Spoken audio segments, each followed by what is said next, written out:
Is this Islamophobia or is this honest and to the point? Listen to this debate and let me hear what you have to say.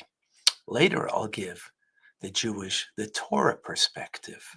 To you all, my name is Saba Ahmed. I'm a law student at American University.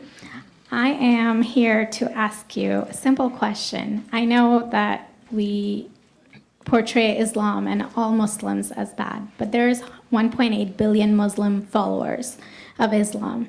We have 8 million plus Muslim Americans in this country, and I don't see them represented here. But my question is, how can we fight an ideological war with weapons? How can we ever end this war? The jihadist ideology that you talk about, it's an ideology.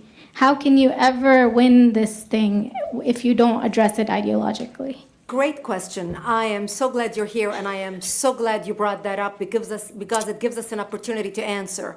What I find so amazing is since the beginning of this panel, which we are here about Benghazi attack against our people, not one person mentioned Muslims. We are here against Islam, or we're launching war against Muslims. We are here to discuss how 4 Americans died and what our government is doing. We were not here to bash Muslims. You were the one who brought up the issue about most Muslims, not us.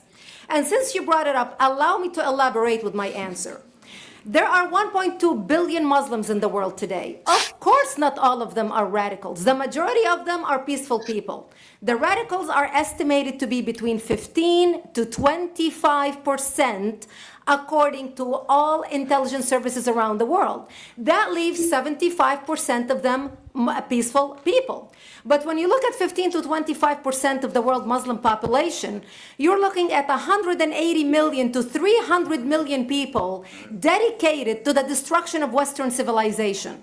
That is as big of the United States. So why should we worry about the radicals, 15 to 25%?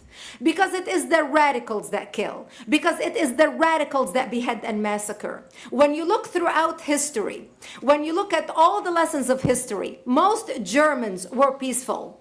Yet the Nazis drove the agenda. And as a result, 60 million people died. Almost 14 million in concentration camps. 6 million were Jews. The peaceful majority were irrelevant.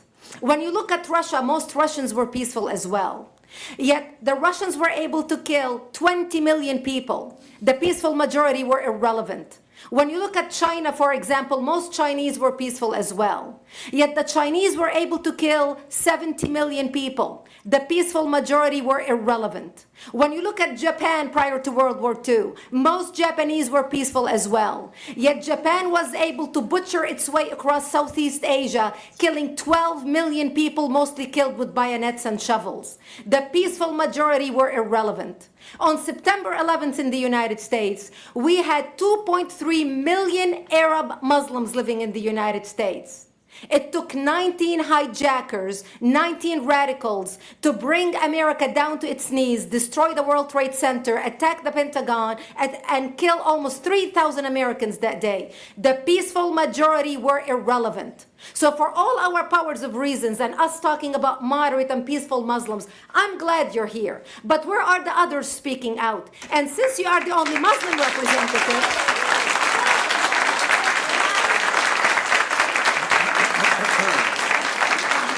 save the applause till the end.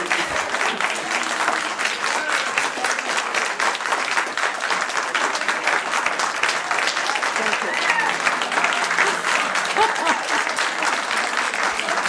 Thank you.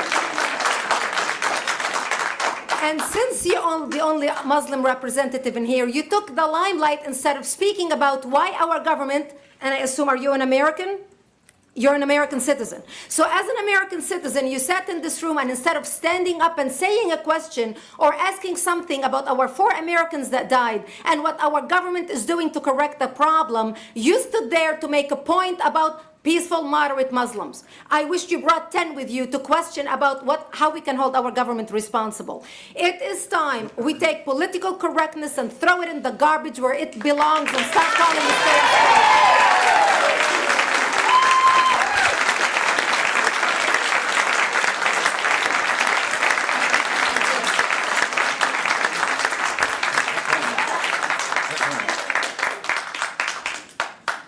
And there will be refreshments afterward. Did you want to respond to the... I think Ronnie. I can't follow that. You had a follow-up that you'd... you go ahead. Comment. Thank you for your responses. And I do really hope that other Muslims will start showing up at these conservative forums. But, as a peaceful American Muslim, I would like to think that I'm not that irrelevant. I'm just as much an American, and I'm very deeply saddened about the lives that were lost in Libya. And I hope that we will find justice for their families. But I don't think that this war can ever be won by just the military. You have to you have to bring Muslims to the table to address this. I think So everyone thank you. agrees that it can't be won Everybody just agrees with militarily, and I think that everyone has said that. You tell me who the head of the Muslim peace movement is? I guess it's me right now, so Yeah. thank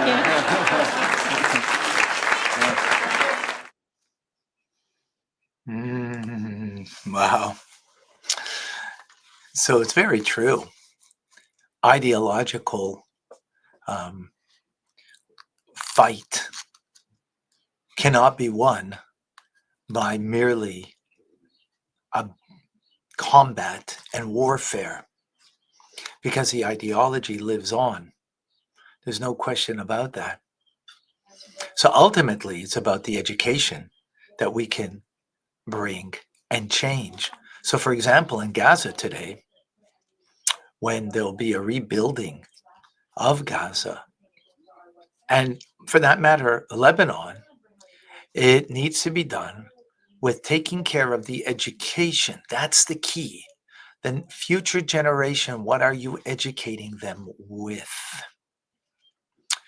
If it's warfare to, burn flags of Western countries, of Israel, then we've lost.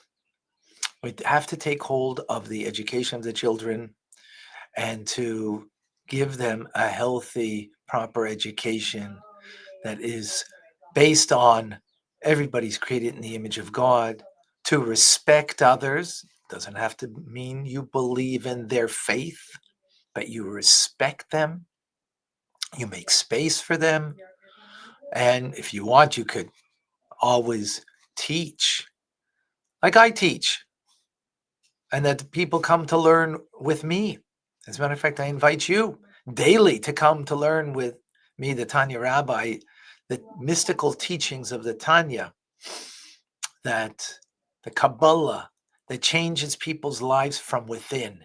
It gives them a sense of divine consciousness, a mindfulness of how important our thought, speech, and actions are. That to think appropriately and healthy, to say the right words that uplift another and don't push them down, and to take proper actions in acts of loving kindness. This is what we need to bring to the table. This is what we need to bring to the world, especially to the children, to educate them with these notions.